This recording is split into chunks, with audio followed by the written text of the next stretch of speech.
ఆదికాండము 3వ అధ్యాయము 1వ వచనము. దేవుడైన యెహోవా చేసిన సమస్త భూజంతువులలో సర్పము యుక్తిగలదై ఉండెను. అది ఆ స్త్రీతో, ఇది నిజమా? ఈ తోట చెట్లలో దేని ఫలములనైనను మీరు తినకూడదని దేవుడు చెప్పెనా అని అడిగెను. 2. అందుకు స్త్రీ, ఈ తోట చెట్ల ఫలములను మేము తినవచ్చును. 3. అయితే తోట మధ్య ఉన్న చెట్టు ఫలములను గూర్చి దేవుడు మీరు చావకుండునట్లు వాటిని తినకూడదనియో వాటిని ముట్టకూడదనియో చెప్పెనని సర్పముతో అనెను. 4. అందుకు సర్పము, మీరు చావనే చావరు. 5. ఏలయనగా మీరు వాటిని తినుదినమున మీ కన్నులు తెరవబడుననియో మీరు మంచి చెడ్డలను ఎరిగిన వారే దేవతల వలె ఉందురనియో దేవునికి తెలియనని స్త్రీతో చెప్పగా. 6.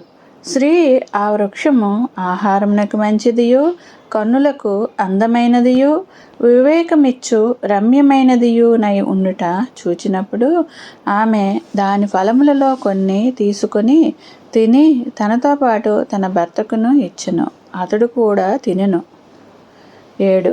అప్పుడు వారిద్దరి కన్నులు తెరవబడెను. వారు తాము దిగంబరులమని తెలుసుకుని అంజూరపు ఆకులు కుట్టి తమకు కచ్చడములను చేసుకుండ్రి. 8. చల్లపూటను ఆదామును అతని భార్యయు తోటలో సంచరించుచున్న దేవుడైన యెహోవా స్వరమును విని దేవుడైన యెహోవా ఎదుటికి రాకుండా తోట చెట్ల మధ్యను దాక్కొనగా. 9.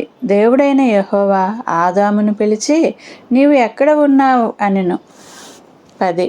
అందుకతడు, నేను తోటలో నీ స్వరము వినినప్పుడు దిగంబరినిగా ఉంటిని కనుక భయపడి దాక్కొంటిని అనెను. 11. అందుకాయన, నీవు దిగంబరివని నీకు తెలిపినవాడెవడు? నీవు తినకూడదని నేను నీకు ఆజ్ఞాపించిన వృక్షఫలములు తింటివా అని అడిగెను. 12. అందుకు ఆదాము, నాతో ఉండుటకు నీవు నాకిచ్చిన ఈ స్త్రీయే ఆ వృక్షఫలములను కొన్ని నాకియ్యగా నేను తింటిని అనెను. 13.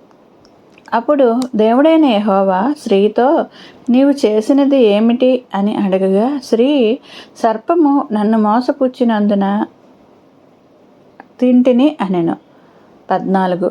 అందుకు దేవుడైన యెహోవా సర్పముతో, నీవు దీన్ని చేసినందున పశువులన్నింటిలోనూ భూజంతువులన్నింటిలోనూ నీవు శపింపబడిన దానివై నీ కడుపుతో ప్రాకుచు నీవు బ్రతుకు దినములన్నయూ మన్ను తిందువు.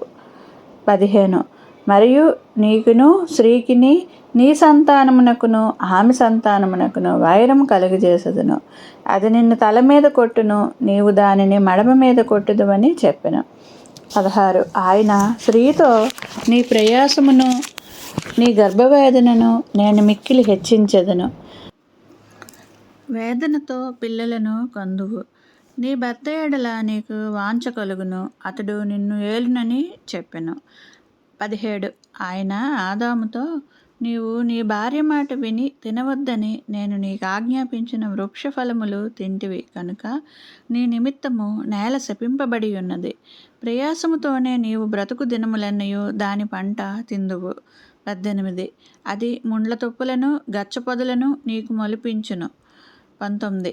పొలములోని పంట తిందువు. నీవు నేలకు తిరిగి చేరు వరకు నీ ముఖపు చెమట కార్చి ఆహారము తిందువు. ఏలయనగా నేల నుండి నీవు తీయబడితివి, నీవు మన్నే కనుక తిరిగి మన్నైపోదువని చెప్పెను. 20. ఆదాము తన భార్యకు హవ్వ అని పేరు పెట్టెను. ఏలయనగా ఆమె జీవము గల ప్రతి వానికిని తల్లి. 21. దేవుడైన యెహోవా ఆదామునకును అతని భార్యకును చర్మపు చొక్కాయలను చేయించి వారికి తొడిగించెను. 22. అప్పుడు దేవుడైన యెహోవా, ఇదిగో మంచి చెడ్డలను ఎరుగునట్లు ఆదాము మనలో ఒకని వంటి వాడాయెను. కాబట్టి అతడు ఒకవేళ తన చెయ్యి చాచి జీవ వృక్ష ఫలమును కూడా తీసుకుని తిని నిరంతరము జీవించునేమో అని. 23. దేవుడైన యెహోవా అతడు ఏ నేల నుండి తీయబడినో దాని సేద్యపరచుటకు ఏదెను తోటలో నుండి అతనిని పంపివేసెను. 24. అప్పుడు ఆయన ఆదామును వెళ్ళగొట్టి ఏదెను తోటకు తూర్పు దిక్కున కెరూబులను జీవవృక్షమునకు పోవు మార్గమును కాచుటకు ఇటు అటు తిరుగుచున్న ఖడ్గజ్వాలను నిలువబెట్టెను.